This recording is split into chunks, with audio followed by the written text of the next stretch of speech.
I think we already having a good start for this conversation. Why don't we continue and get into the main theme for today? Okay. You got it. Go ahead.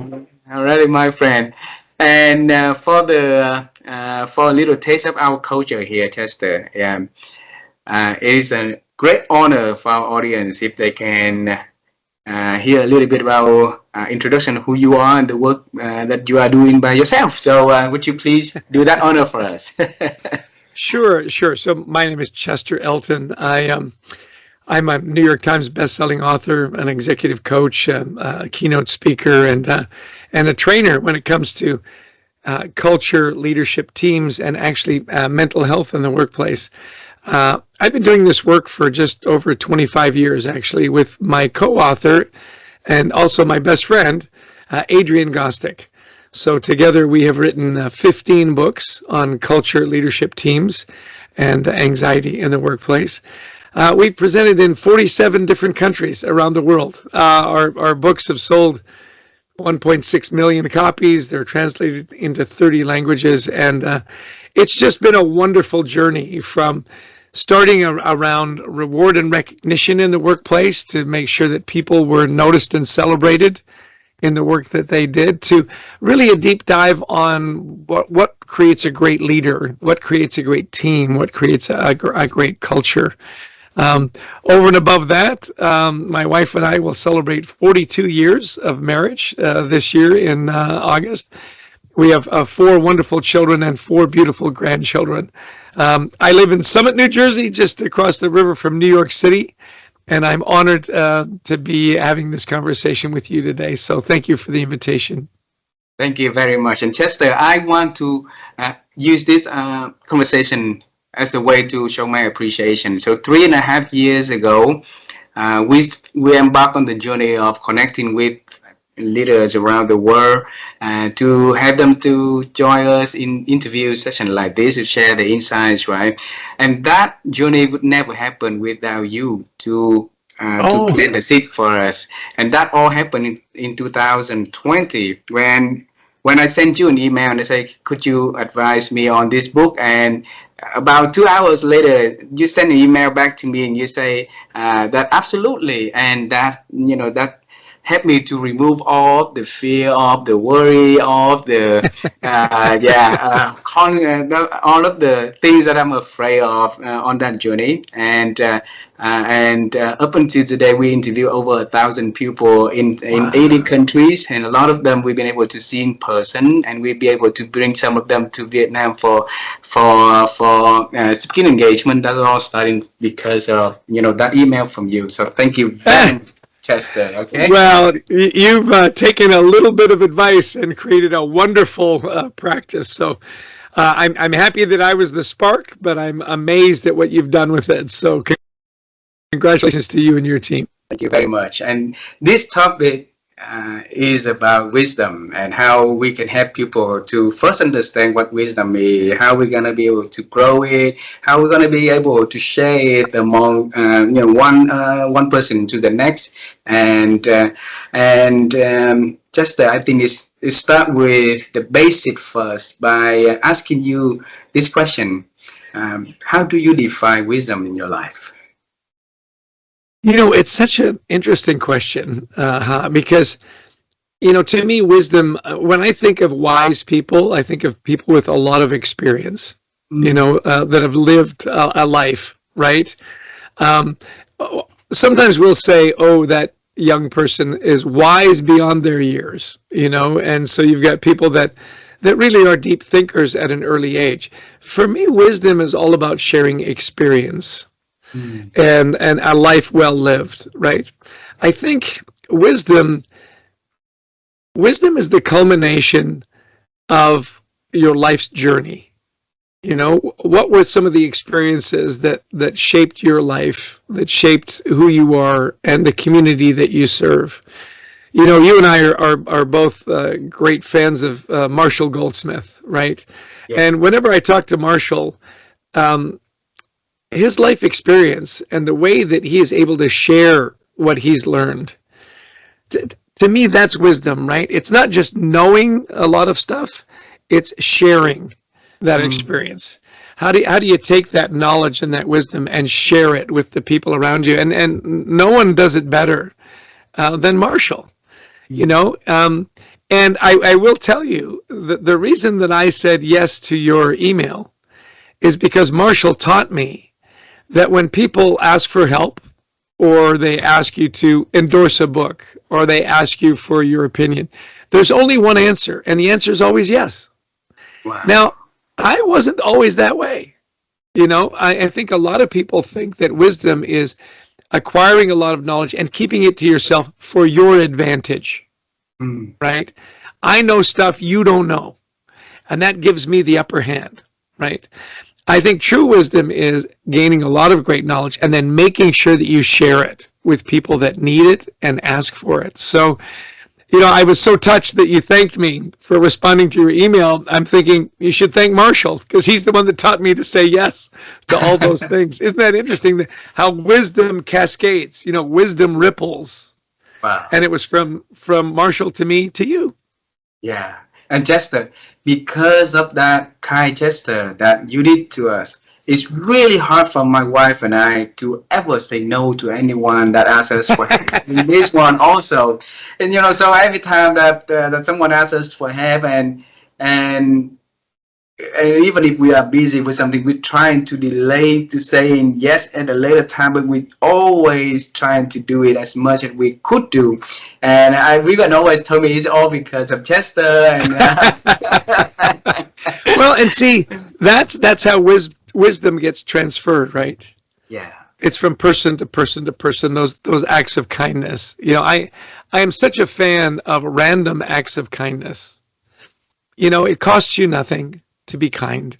It costs you nothing to hold the door or help somebody with their packages, or, you know, give them a kind word or a pat on the back. It was interesting. Just last night, my wife and I were at the grocery store, and we were buying various and sundry things, you know, for the next few days. And the woman at the checkout was just delightful. You know, and often, you know, jobs like that, they're hourly jobs, and they kind of survive the day, get the paycheck, go home. She was so engaging. She was so friendly and so lovely that we have a tradition in our family. Let's see if I can find one that makes sense here. We have these little gratitude stones that I carry with me. And she was so wonderful. I said, hey, I've got a little gift for you. It's a good luck gratitude stone. And she goes, oh, really, for me? And I said, yeah, you know, it's a stone because a stone in the pond makes the water ripple, just like your wonderful smile and your wonderful positivity. So I hope it brings you good luck. And she goes, oh my gosh, I will carry this with me everywhere. You know, and I thought, I buy these by the hundreds, by the way, and you know, they cost $1 or whatever. It took 20 seconds to have that conversation, and to then see her smile and put that stone on her register, and to know that she'll carry it with her. Why not? You know, why wouldn't you? And wow. I love just little random acts of kindness. And my wife said, well, you made her day. And I said, you know, I know you, my wife knows this. I set a goal to uplift a stranger every day. Beautiful. So somebody I come across, can I do something kind for them? Can I give them a kind word? Can I give them a little gratitude stone? And you know this because you do this. Not only does it make their day happy, it makes your day happy. I mean, you always feel good when you say yes to those people, you and your wife. Of course, it lifts them up. It also lifts you up, doesn't it? I mean, you feel great about being of service and helping somebody. Absolutely, absolutely. And you know what happened is that during my during the trip that we went to America last time, our daughter for a very long time never say anything about that. So she's 21 years old, and on one night that we sat down, we stay in the park, and pretty cold day at night, and then she starts sharing how she felt that every time that she saw us saying yes to the people, given the fact that we will also struggle with managing our daily tasks or other things to do. And she said that also changed her way of thinking. I think that's beautiful. That little thing that we do, we never know how that ripple effect will, butterfly effect will reach out to one. Right? Yeah, I'm a huge fan of that, whether you call it the butterfly effect or the ripple effect. How one act of kindness, one act of sharing, of mentoring can make all the difference. And you never know where those ripples end. Yeah. So go back to the to your definition of wisdom. It start by gaining the knowledge, right? Then sharing the knowledge. I wrote it here, and have a life well lived, and then enjoy the life journey. So it starts with the knowledge that we are accumulating in our life, right? And in the world, so much noise today, so many Yeah. information, and it's easily to be information overload for many of us. So selecting information, selecting data, selecting insights that we can learn and put onto our bank of knowledge is very important. And we want to understand how Chester Elton is, picking ideas, picking insights to put onto his body, his bag of knowledge for later use. Yeah, yeah. I think one piece of advice that I got from my father that Mhm. has held me in good stead is surround yourself with good people. Surround yourself with good people. It's one of the reasons that I love the 100 Coaches community. And this was established by Marshall Goldsmith. I'll tell you a cute story. I knew Marshall kind of, like we'd met each other at various conferences, had been introduced by a friend of ours, Dave Ulrich. And he called me one day and said, "Hey, I'm putting this group together and I think you should be a part of it. Can you be in Phoenix on such and such a date?" And I said, "I'm sorry, I can't. I've got a speaking engagement." He said, "Oh, okay." And then he hung up. And it was really funny. I was like, that was quick, like what are you talking about? We met again at a conference in Milan, Italy. And I Mhm. mentioned to him, I said, "Marshall, you talked to me about this group.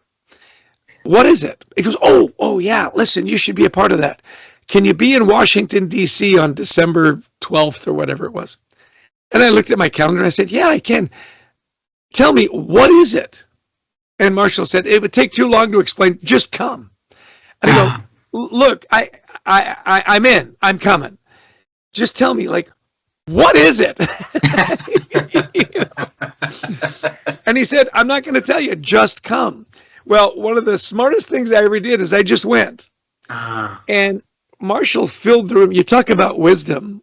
He filled the room with about 50 people that are some of the most remarkable people I have ever met.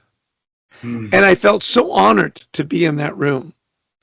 And so you asked me, how do you accumulate knowledge? How do you accumulate wisdom? Surround yourself with really good people and from a lot of different walks of life. Sometimes we feel really comfortable with people that are like us. I want somebody that writes books, or I want somebody around me that's a coach.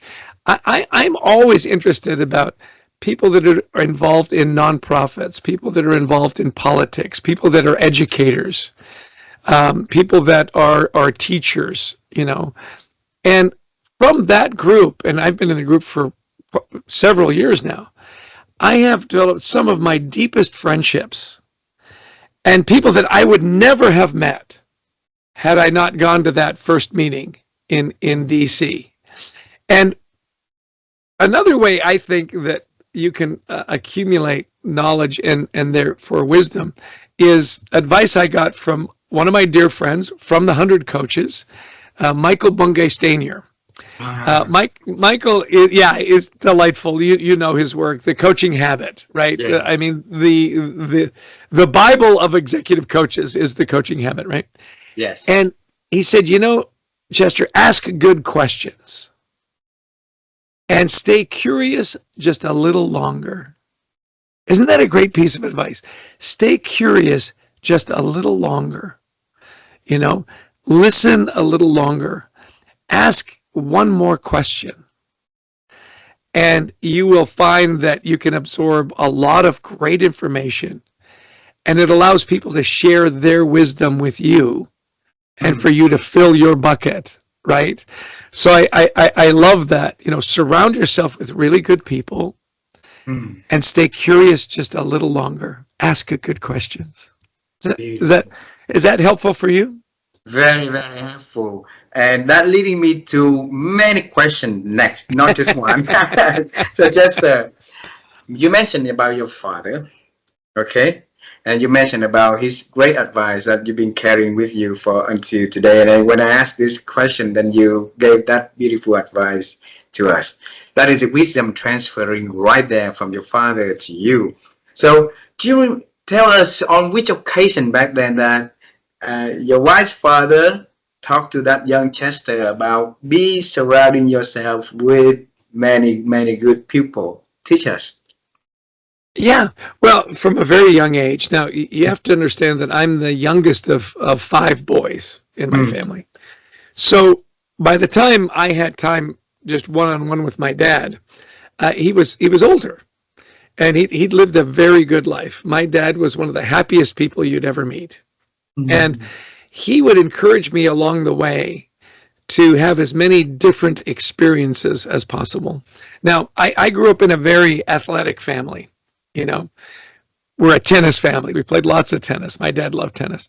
My older brother Byron was and still is, by the way, the best athlete in the family, right? He's the best tennis player. He was the best hockey player. He was, the best basketball player. And so it was easy for me to be in that world of, competition. And I remember in high school, I played on every athletic team we had. I was on the track team. I was on the ping pong team. I was on the tennis team, the basketball team, the rugby team, the volleyball team, right? And that was really good for me in that, it taught me about team and, leadership and competition. My dad also loved the theater. He was a wonderful performer. And so he said, make sure that you're in like the school plays. Learn how to tell a great story. Learn how to act, your stage presence and so on. And that was a completely different group of people. When you think of athletes and actors, they're pretty different. That's a different, vibe, right? And yet it was wonderful as far as creativity. I had these friends that were just really into acting and transforming themselves into other characters and wonderful storytellers. And of course, the memorization of your lines and so on is a great discipline. And then my mother was quite an accomplished pianist. And so she said, make sure that you've got music in your life. And so I played the trombone in the town marching band, and we all took piano lessons. I didn't last very long, and yet it's so funny. Recently, I bought a piano for our home, and my wife says, nobody in our family plays the piano. I go, I know. I've just always had a piano in my home, so we have to have a piano. There'll be people that'll come that'll play, and my grandson is taking piano lessons, which is lovely. So I think wisdom is making sure that you understand different cultures. And for me, it was athletics. It was, the arts in performing. It was music. We all sang in the church choir, right? And so, I really encourage anybody who's listening to this, if you want to develop a good understanding of the world, make sure that you've got groups of people from really different walks of life. And for me, it was athletes, it was performers, it was musicians. The other bit of advice that both my mother and father gave me and held me in good stead later is read. And again, I think of Michael, Bungay Stanier when he says, stay curious just a little longer. I mean, you can kind of see my library back here. I mean, fill your life with good books. Mm. And again, so I'll tell you this quick story, and it really stuck with me. So I'm at university, right? I went to Brigham Young University in Provo, Utah, and I'm getting ready to graduate, and I needed a few more credits. So I looked in the catalog, and I'd fulfilled my obligation in my major and my minor and all that. So I just needed a few more credits, and there was a class. Get this, huh? It was a class that said history of the world in one semester. I mean, think about it. The history of the entire world in one semester, you can't pass that up, right? And the professor, he was so enthusiastic about history. He just loved the stories and connecting all the dots between what was going on in the world and why this happened and why these people were so important. And then he said this. He said, you should always have a book next to your bed that has nothing to do with school and work. Mm. Just something that you're curious about. And then he said, understand, we're university students, right? We're poor, right? He said, go to the Student Union building to the bookstore. They always have a table, and it was the dollar table. So it was books you could buy for $1. And he said, and look at those titles and grab a book just that interests you and keep it by your bed. I still have it. I bought this book called The First Casualty, and it was written by Philip Knightley. And Philip, it was a story of war correspondence. It was the history of war correspondence through various wars. And it's fascinating. I love that book. And it's always a reminder that I bought that book for $1, like in 1981, right? Forever ago. And it taught me to love history. That class, that teacher. So I love reading like 1776, the history of the American Revolution and the history of the Panama Canal, the building of the Brooklyn Bridge, right? All these wonderful books. Malcolm Gladwell had a wonderful book on the bomber mafia, the history of the U.S. Air Force and aerial warfare. That has nothing to do with what I do in my life, as a researcher and a writer and a public speaker. And yet it's enriched my life in so many ways, because now as I look at like political trends and things that are going on in the world, I have this reference from that one teacher that said, have a book on your stand that has nothing to do with. So again, is that acquiring wisdom? Yeah, I think it is. And it feeds your curiosity and see where it takes you. Yeah. Beautiful. Chester, that reminds us of so many good stories that people around us share with us, but a lot of us misunderstand it or forgot it along the way of we growing up, right? So I want to bring you to that moment that young Chester sat there in the classroom listening to the teacher, right? And he told you that you and your friends went to the library and buy it. So you had the choice back then, not follow, or maybe follow later or whatever, but you chose to listen to that advice. And why did you decide to follow that advice, and that leading you to a different path of exposure, of interest? Yeah. Do you know what it was, huh? More than anything, it was my teacher's enthusiasm for the subject. I mean, he was so passionate about it. I thought, there's got to be something there. I mean, he was, if he can be that engaged and that excited about history, it's worth looking into. Now, again, I'm going to quote my dad 100 times in this conversation, so just brace yourself for that. My dad always said, Chester, there's no substitute for enthusiasm. There's no substitute for enthusiasm. And you do that so well in the passion that you bring to your work. The reason, you're going to get 50 people talk to you about wisdom is because you're so excited about the subject. When you asked me to do this, said, "Hey, Chester, we're doing this, this, and this," and I could feel your excitement and your smile and your joy. And I think, well, how can I say no to that? Of course, spending time with you, talking about all this fun stuff. Why, of course, So I think wisdom is transferred when you have someone who is really passionate about the subject and eager and enthusiastic to share it with you.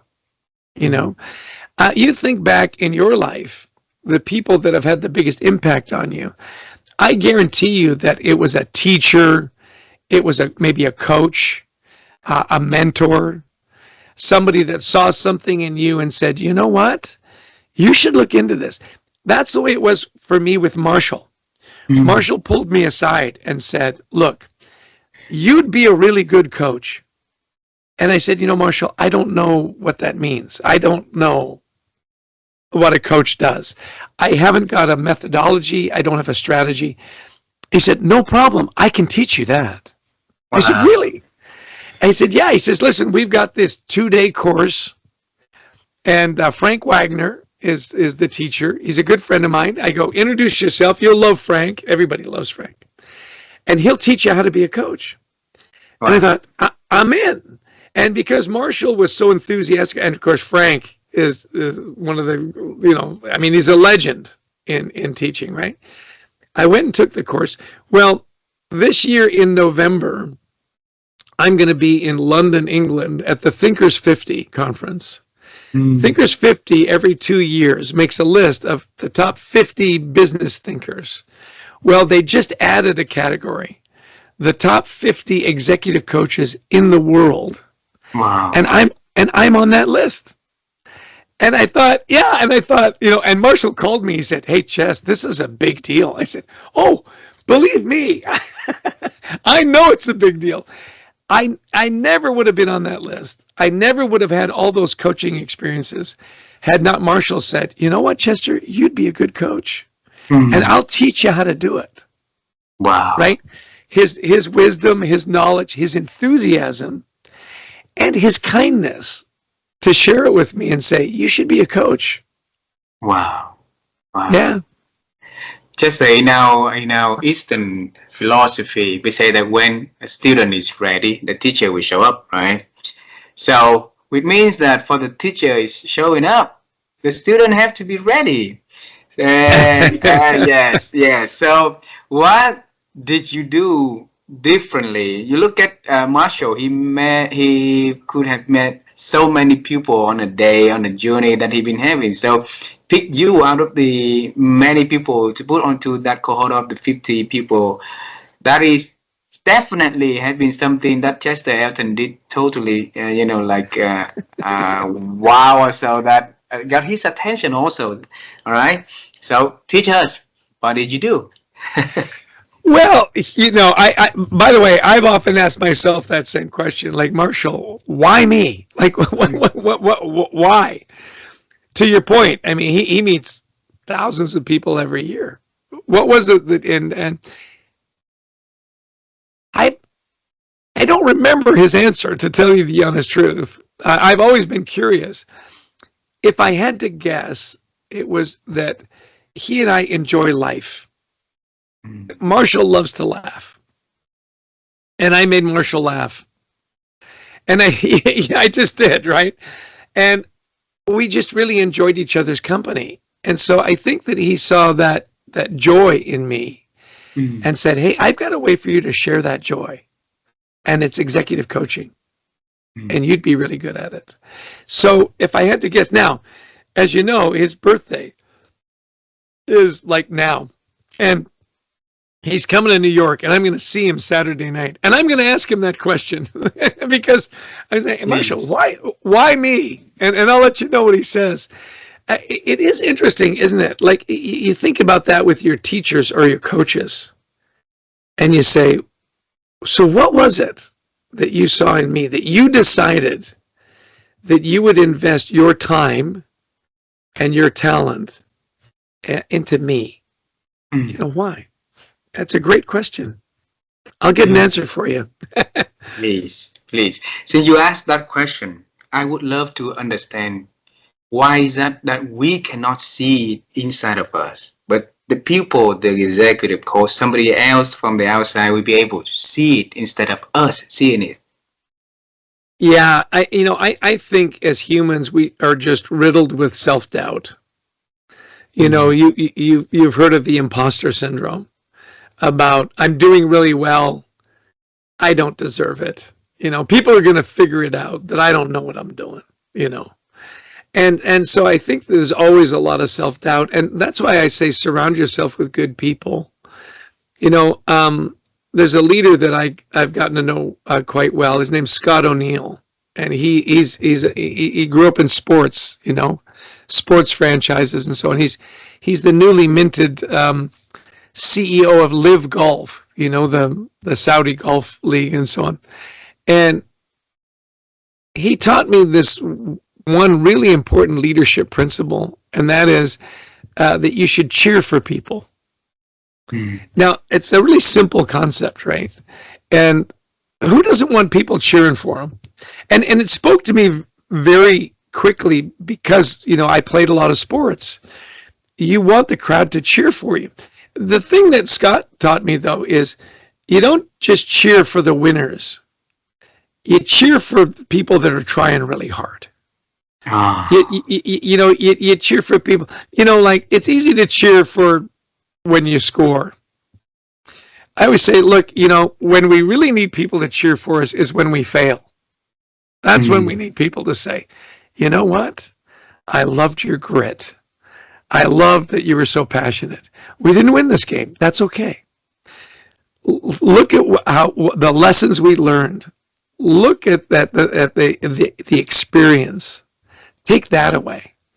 And I think as an executive coach, as a father, as a husband, as a friend, people need to know you cheer for them. I had this wonderful experience just yesterday. I was talking to a dear friend of mine, and she's remarkable in so many ways. And because of a lot of the politics and whatnot that's going on in the United States now, which is really interesting to say the least, part of her business had basically collapsed.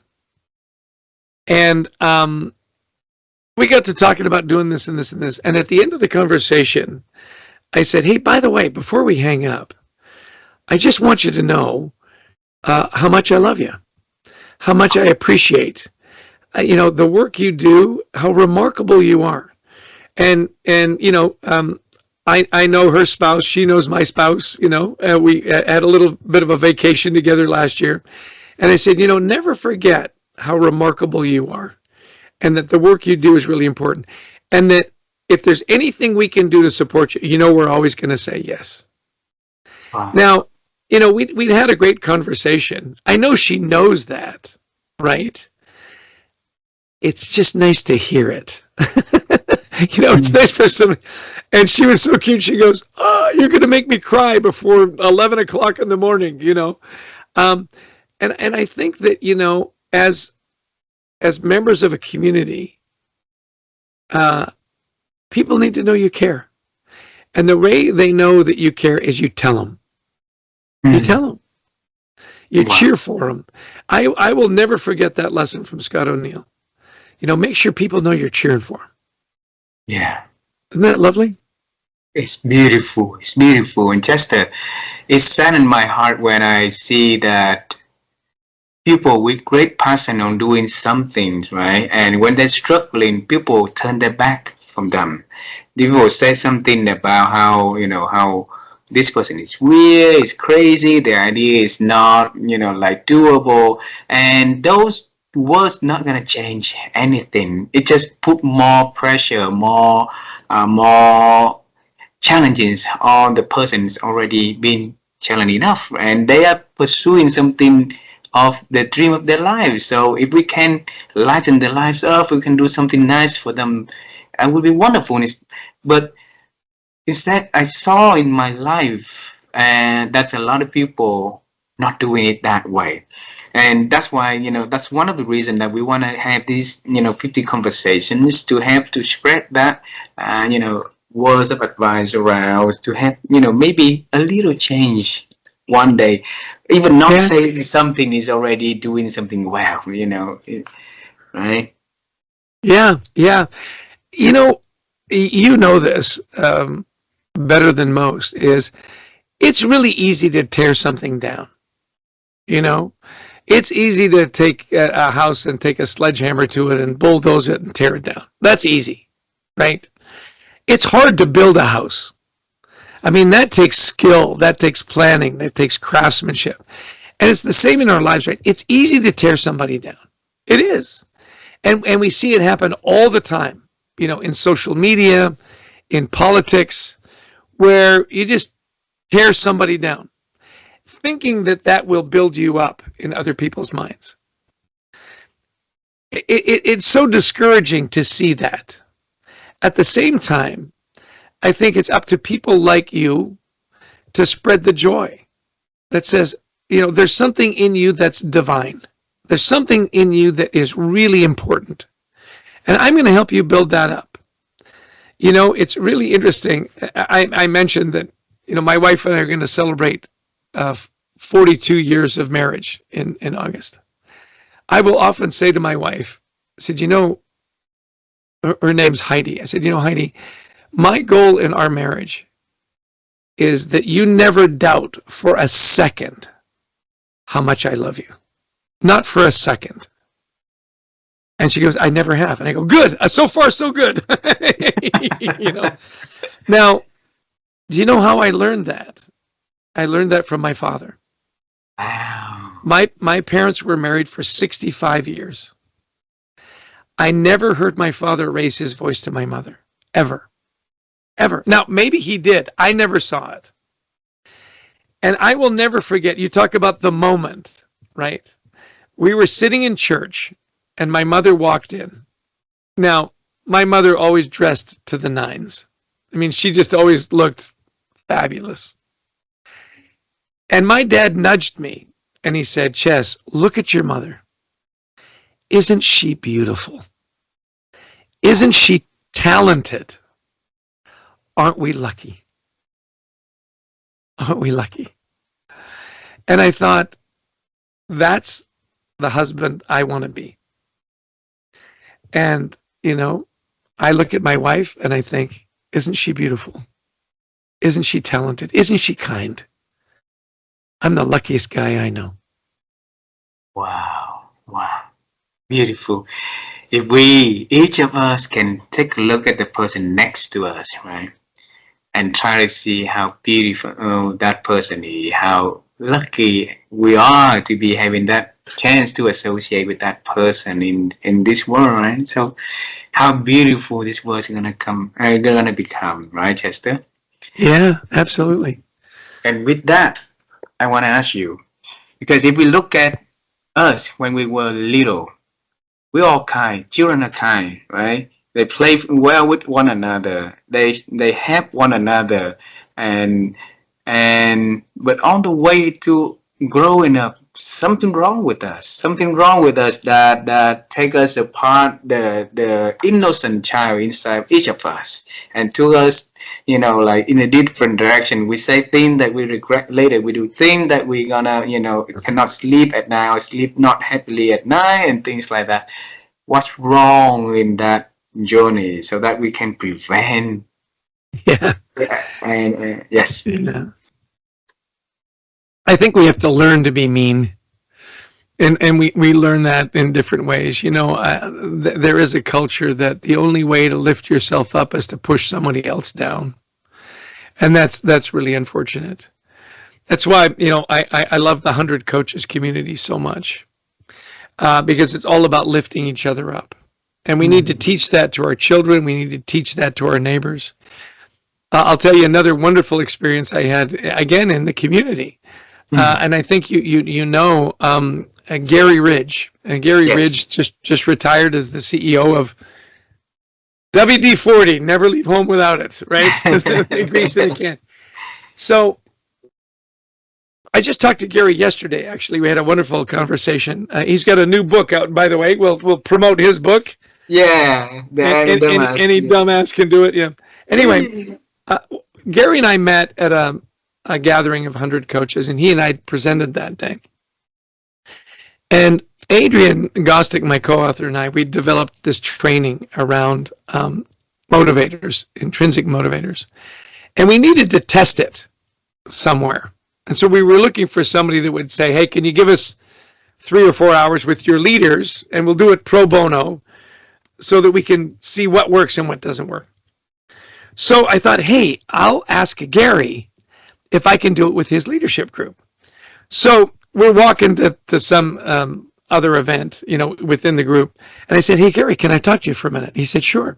I said, I'm wondering if I could ask you for a favor. He goes, okay, well, listen, I'm going to warn you right up front. Be careful what you ask for. And I'm thinking, oh my gosh, I've offended him, Be careful what you ask for. And then he said, because I'm going to say yes.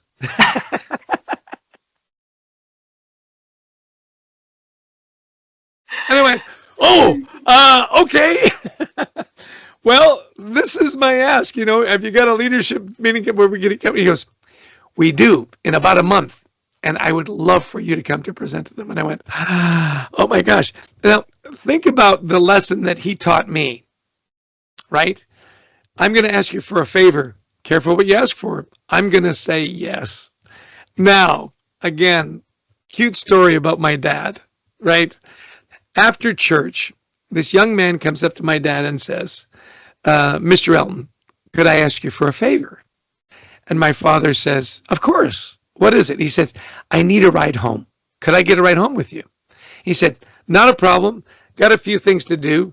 Meet me at the car in 10 minutes. He goes, oh, thank you. A couple minutes later, he comes back and says, oh, Mr. Elton, I'm so sorry. He said, you live in West Vancouver. I live in North Vancouver. I'm going to be way out of your way. I'll find another ride. And my dad grabbed me and said, young man, the fact that it's out of my way is what makes it a favor. You asked me for a favor. Get in the car. And I thought, how great is that? And again, he said, can I ask you for a favor? And my dad said, of course. Wow. I mean, giving somebody a ride home 10 minutes out of your way, that's not a big deal. And again, my dad would always say, when someone asks you for something, don't just say yes. Say yes enthusiastically. Enthusiastically. Yeah. You know what? You need a favor? Thank you so much for asking. I'm so honored that you felt comfortable to ask me for that favor. Of course I'll do it. The relief that comes on people's faces, right? Because it's hard to ask for help. Mm-hmm. It always is. Hey, I need your help. You know what? What do you need? I need a ride to the airport. You know what? That's easy. Thank you for asking. And by the way, next time you need a ride to the airport, don't hesitate. If I'm available, I'm your ride. Wow. That is, and so it was so funny when I was talking to Gary. I had this flashback to my dad. It was kind of like Gary's my dad. I'm asking him for a favor, and he goes, careful what you ask for. I'm going to say yes. So, that just is such a better way to live. And again, I remember Marshall inviting me to a book launch. And I didn't know Marshall very well. And I said, hey, Marshall, we've got this book coming out. Could I ask you to endorse it? He goes, absolutely. Like, enthusiastically. Thank you for asking. Happy to. In fact, he said, I'll write the foreword.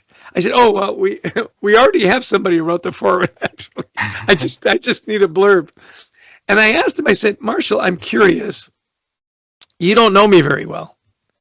And yet you said yes without hesitation. Why? And he said, Chester, there's two kinds of people in the world. Those that are in competition with everybody. Look at those balloons. I don't know why that happened. Anyway. I know. Those that are in competition with everybody and those that are helping everybody. He said, I'm the latter. It's a better way to live. Wow. And I thought, you know what? He's right. Because up until that point, Adrian and I had written 2 or 3 books, and we were always in competition with other authors. We always wanted to be the highest rated speaker, the one that sold the most books.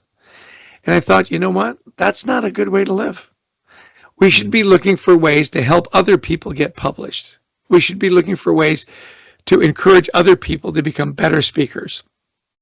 And again, surround yourself with good people. Amazing. that are willing to say yes and build you up. Wow. And share, to your point, their wisdom. Yeah. I mean, I don't know that Marshall was always that way. He got to that way, and he wanted to make sure that I knew that that was a better way to live. Mm. And it's made all the difference. I know.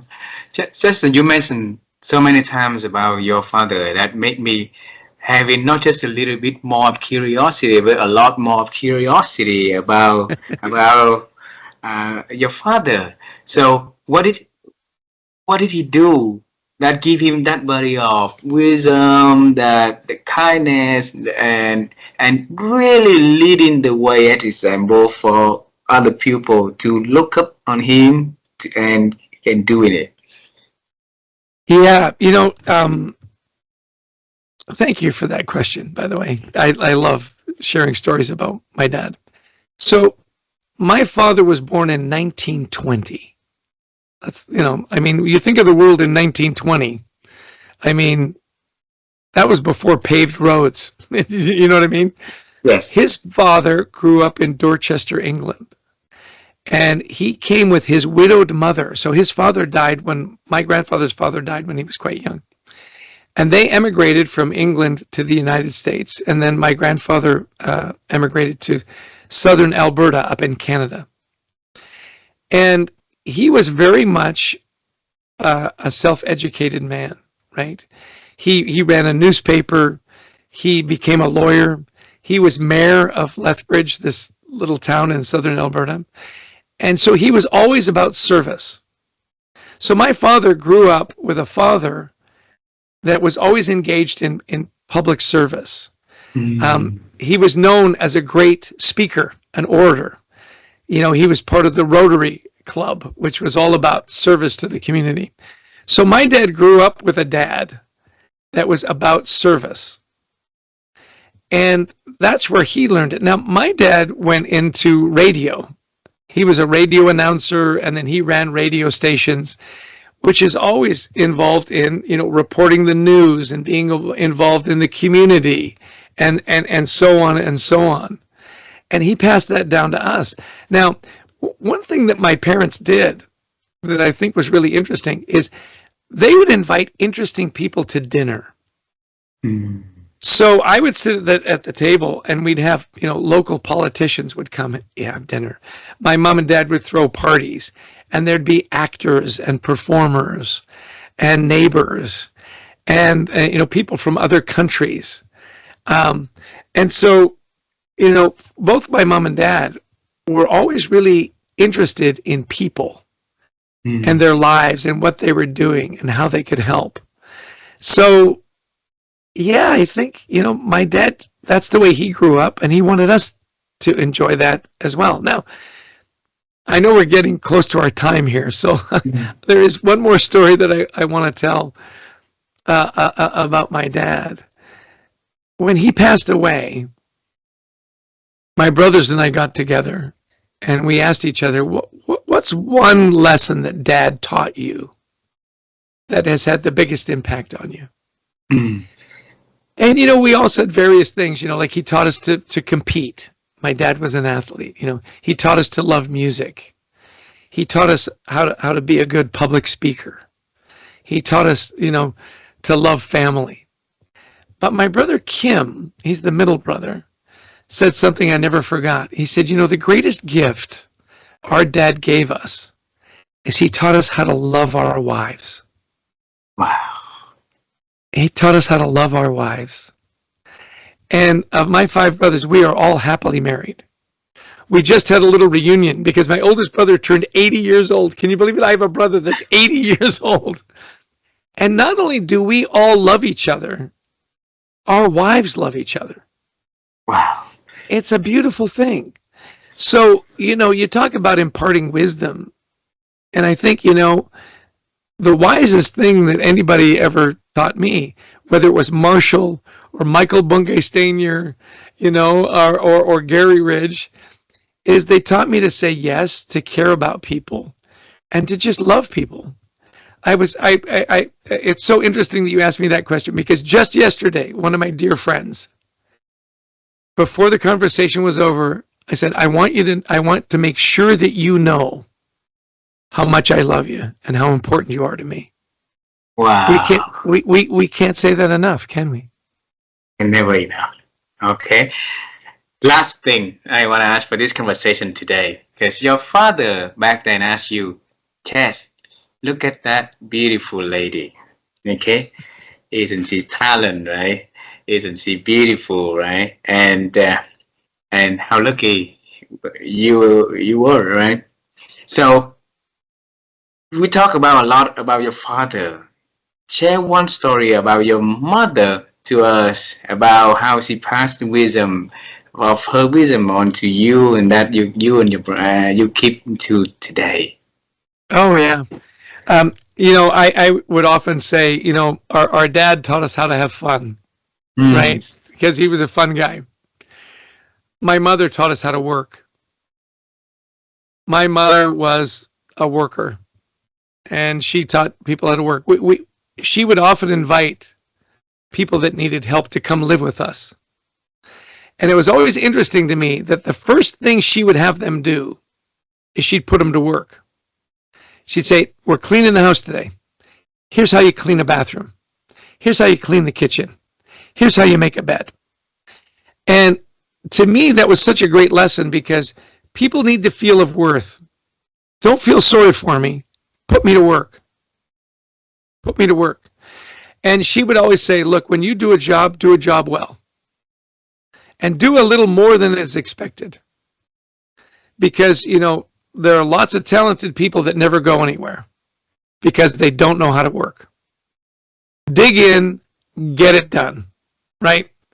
If we're gonna paint the house, we're gonna paint the house, and it's gonna look beautiful, and we're gonna go the extra mile. If we're gonna clean the house, we're gonna clean the house. It's gonna be immaculate, right?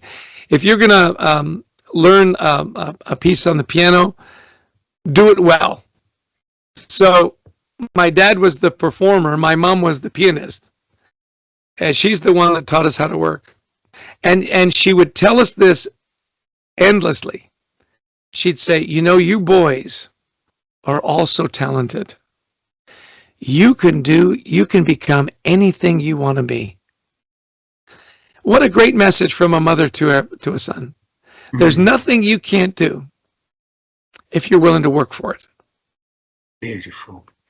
Yeah. There's no better way to end this conversation by the thing you just shared, Chester. So thanks a lot for this beautiful conversation, and we love you. We love you a lot. You own your audience a book sharing those stories. So you and Adrian have a lot of work to do to share that those piece of wisdoms to our audience. Okay.